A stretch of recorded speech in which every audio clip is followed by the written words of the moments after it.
సామ్రాజ్యవాదం America సామ్రాజ్యవాదం ఖండించండి Gaza Iran పై ఇజ్రాయెల్ దాడుల్ని ఖండించండి ఇరాన్ గాజాపై ఇజ్రాయెల్ దాడుల్ని ప్రపంచ పోలీసులు వ్యవహరిస్తున్న అమెరికా వైఖరిని ఖండించండి అమెరికా వైఖరిని ప్రపంచ పోలీసులు వ్యవహరిస్తున్న అమెరికా వైఖరిని ప్రపంచ శాంతి ప్రపంచ శాంతి ప్రపంచ శాంతి ప్రపంచ శాంతి ఖండించాలి ఉగ్రవాదాన్ని ఖండించండి ఉగ్రవాదాన్ని ఖండించండి ఉగ్రవాదాన్ని ఖండించండి ఉగ్రవాదాన్ని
నమస్కారాలు. మీరు చూస్తున్నారు ప్రపంచ చరిత్రలో గాజా, ఇరాన్, సిరియా, అదేవిధంగా లెబనాన్ మీద, యమన్ మీద ఏ విధంగా అయితే ఇజ్రాయెల్ దాడులు చేస్తుందో మానవుల హక్కుల్ని ఉల్లంఘిస్తూ ఇవాళ చెప్పేవాళ్ళు లేకుండా ఒక తీవ్రవాదుల్లాగా చేస్తున్న ఈ పరిస్థితిని అమాయకులు చాలామంది పిల్లలు లక్షలాది మంది చనిపోయారు. గాజాలో ఇవాళ వాళ్ళకు తిండి నీరు లేకుండా ఉన్నప్పుడు ప్రపంచ దేశాలు కొన్ని వాళ్ళకు సపోర్ట్ చేస్తున్నప్పుడు కూడా అటువంటి సదుపాయాలను కూడా కల్పించకుండా అడ్డుపడుతున్న సందర్భంలో ఇవాళ ఇజ్రాయెల్ ఇరాన్ మీద దాడి చేయడం అనేది దుర్మార్గ హేయమైన చర్య. ఇది దీనికి ప్రధాన సపోర్ట్గా ఉన్నది అమెరికా. ఎట్టి పరిస్థితుల్లో గాజాని అక్కడి నుంచి ఖాళీ చేపించి తన ఆధీనంలో తీసుకోవాలని అమెరికా, ఇజ్రాయెల్ పన్నాగం ఇది. ఎట్టి పరిస్థితుల్లో ప్రపంచ దేశాలు ఎవరైతే డెమోక్రాట్గా ఉన్నారో వాళ్ళందరూ కూడా ఇది సాగనియారు. దానికి కూడా ఇవాళ భారతదేశంలో కూడా మన ప్రభుత్వం, కేంద్ర ప్రభుత్వం ఒక ద్వంద్వ వైఖరిలాగా వ్యవహరిస్తూ గోడ మీద పిల్లిలాగా ఉంది, ఎటు సపోర్ట్ చేయకుండా ఉంది. అయితే కొంతమంది శక్తులు, పెద్ద సూపర్ పవర్స్ అన్నీ కూడా ఇవాళ గాజాకు కానీ ఇరాన్ కానీ సపోర్ట్ చేస్తున్నాయి. ఏది ఏమైనా మానవతావాదంగా ఇవాళ సెక్యులర్ భావాలతో ఉన్న వాళ్ళు మనందరం కూడా గాజా మీద, ఇరాన్ మీద జరుగుతున్న దాడులన్నింటినీ మనం ఖండించాల్సిన బాధ్యత మనం ఉంది. Thank you very much. Iran గాజాపై ఈరోజు ఇజ్రాయెల్ చేస్తున్నటువంటి యుద్ధాన్ని తీవ్రంగా ఖండిస్తూ అక్కడ జరుగుతున్నటువంటి మారణ హోమాన్ని ఇవాళ ప్రపంచం మొత్తం కూడా చూస్తూ ఉంది. ఈరోజు ఖమ్మం నియోజకవర్గంలో ఇక్కడ ఉన్నటువంటి బీఆర్ఎస్ పార్టీ మైనారిటీ సోదరులందరూ కూడా పెద్ద ఎత్తున మరి వైఆర్ఎస్ పార్టీ మైనారిటీ విభాగం తరఫున నిరసన తెలియజేస్తూ వెంటనే ఆ యుద్ధాన్ని ఆపాలి అని ఆ యుద్ధాన్ని తీవ్రంగా ఖండిస్తూ మరి ఈరోజు ఖమ్మంలో జరుగుతూ ఉంది. మేమందరం కూడా ఇటు మైనారిటీలు కావచ్చు, ఒక సెక్యులర్ భావాలు కలిగినటువంటి ప్రతి ఒక్క మానవతావాది కూడా ఆలోచించేది ఒకటే, యుద్ధాలు వేల మంది ప్రజలు అక్కడ దారుణంగా చనిపోతూ ఉన్నారు, ఊచకోత కోస్తూ ఉన్నారు. చిన్నపిల్లలు, పెద్దోళ్ళు అనేది చూడకోకుండా ఇవాళ అనేక యుద్ధ విమానాలను కూడా తోలి మరి ధ్వంసం చేస్తూ ఉన్నారు. అక్కడ ఉన్నటువంటి వాళ్ళ సంపదని కానీ ఆ దేశాన్ని తుడిచిపెట్టాలన్నటువంటి ఒక ఘోరమైనటువంటి మరి దారుణమైనటువంటి చర్యలు చేపడతా ఉంది. ఇవాళ అమెరికా, ఈ అగ్రరాజ్యమైనటువంటి అమెరికా, ఈ ప్రపంచ దేశంలో పెత్తనం చెలాయించేటువంటి అమెరికా కూడా మరి ఈరోజు ఒక న్యాయపరమైనటువంటి ఆలోచన చేసేటువంటి పరిస్థితి లేదు. వాళ్ళకి ఎంతసేపటికి అగ్రరాజ్యంలో మేమే ఏలుకోవాలి, మరి మిగతా దేశాలు, చిన్న దేశాలు కూడా విచ్ఛిన్నమైపోయి మరి వాటిని ఎక్కడికక్కడ తుడిచిపెట్టకపోయినా పర్లేదు కానీ పెత్తనం మాదే ఉండాలని చెప్పి ఒక భావనతోటి ఈరోజు అమెరికా కూడా చేస్తున్నటువంటి దాన్ని కూడా తీవ్రంగా ఖండిస్తూ ఉన్నాం.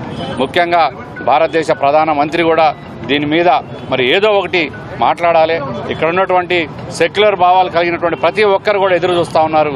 ముఖ్యంగా మైనారిటీ సోదరులందరూ చాలా బాధపడతా ఉన్నారు. ఆ యుద్ధం మరి తరుణంలో చనిపోతున్నటువంటి ప్రజానీకాన్ని చూసి మరి వాళ్ళు పడుతున్నటువంటి ఆ బాధను కూడా ఒక్కసారి మరి ప్రధానమంత్రిగా ఉన్నట్టు ఈ దేశానికి మేము సెక్యులర్ భావాలు మాకు ఉన్నాయని చెప్పుకునేటువంటి ప్రధానమంత్రి కూడా ఖచ్చితంగా ఈరోజు నోరిప్పాల్సిన అవసరం ఉంది.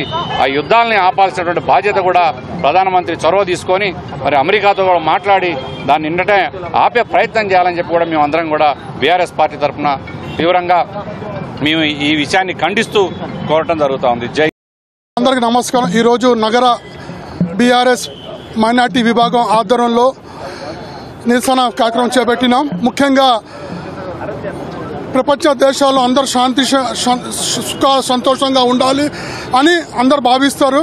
కానీ ఇజ్రాయిల్ గత 2 సంవత్సరాల నుంచి ఫలిస్తీన్ గాజా మీద 2 సంవత్సరాల నుంచి బాంబులు దాడి చేస్తుంది.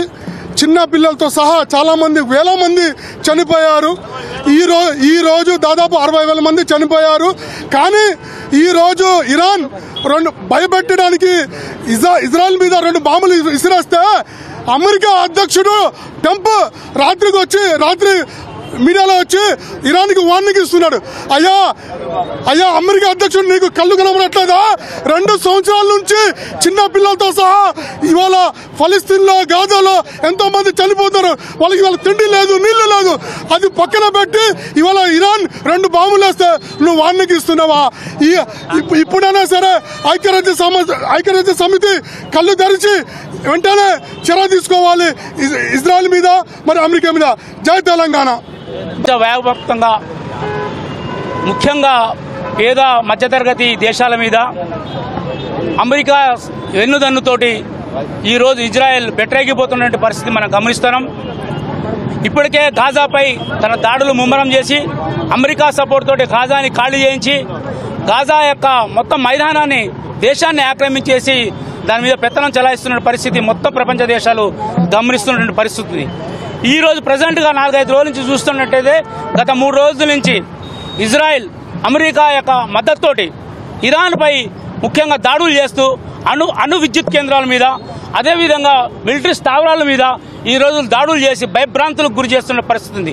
ఇప్పటికే సైంటిస్టులు 8 మంది చనిపోయారంటే వాళ్ళ టార్గెట్ ఏంటంటే ముఖ్యంగా అణు సంస్థ మీద, అణు ఇంధనం మీద, వాళ్ళ అణు తయారీ కేంద్రాల మీద దాడి చేసి మొత్తం ఆ రక్షణ వ్యవస్థని విఫలం చేయాలని చెప్పేసి మొసాద్ అనే నిఘా సంస్థ పేరుతోటి గత 6 నెలల సంవత్సరం క్రితం ఆ దేశంలో తిష్ట వేసి డ్రోన్లు తయారు చేసి ఆ ఇరాన్లోనే ఆ మొసాద్ నిఘా సంస్థ డ్రోన్లు తయారు చేసి ఇంధన కంపెనీల మీద ఇంధనం తయారు చేసేటటువంటి అణు విద్యుత్ కేంద్రాల మీద డ్రోన్లతో దాడి చేసిందంటే ఎంత టెక్నాలజీ ఇజ్రాయెల్ ఉపయోగించి ఆ దేశాన్ని ఎంత సర్వనాశనం చేయాలని చూస్తుందో దీన్ని బట్టి మనకు అర్థమవుతుంది. అంటే ఇక్కడ చెప్పాల్సిన విషయం ఏంటంటే మొత్తానికి కారణం ఏంటంటే అక్కడ చమురు ఉత్పత్తి చేసేటువంటి ప్రపంచ దేశాల్లో దాని శాతం 8% ప్రపంచ దేశాలకి ఇరాన్ చమురు ఉత్పత్తి చేస్తుంది. గ్యాస్ నిక్షేపాలు అదేవిధంగా పెట్రోల్, డీజిల్ లాంటి నిక్షేపాలని బ్రహ్మాండంగా ఇరాన్లో ఉన్నటువంటి పరిస్థితి ఉంది. వాటి మీద పెత్తనం కోసమే ఇదంతా జరుగుతుందనేది మన అందరికీ తెలుసు. ఇదే కనుక జరిగినట్టయితే నల్ల సముద్రం మూసేసినట్టయితే మొత్తం చైనా, భారతదేశం, పాకిస్తాన్, ఆఫ్ఘనిస్తాన్, శ్రీలంక దేశాలకి మొత్తం చమురు నిల్వలు నిలిచిపోతే మన డాలర్ విలువ $150 పెరిగితే మన పెట్రోల్ ధర $200 కావడం ఖాయం. అంటే దీని ప్రకారం ఏంటంటే ఇరాన్ రెచ్చగొట్టి ఆ దేశాన్ని సర్వనాశనం చేసి ఆ దేశాన్ని తన కబంధ హస్తాలు పెట్టుకొని పరిపాలించి ఆ చమురు దాని మీద దాని పెత్తనం చలాయించాలని చెప్పేసి ఈరోజు ఇరాన్కి వ్యతిరేకంగా ఇరాన్లో ధ్వంసం చేస్తున్న పరిస్థితి మనం గమనిస్తున్నాం. దీని వెనుక మొత్తం అమెరికా యొక్క విధానం, అమెరికా ఏజెంట్లు, అమెరికా ప్రభుత్వం యొక్క విధానం దాంట్లో దాగి ఉన్నది.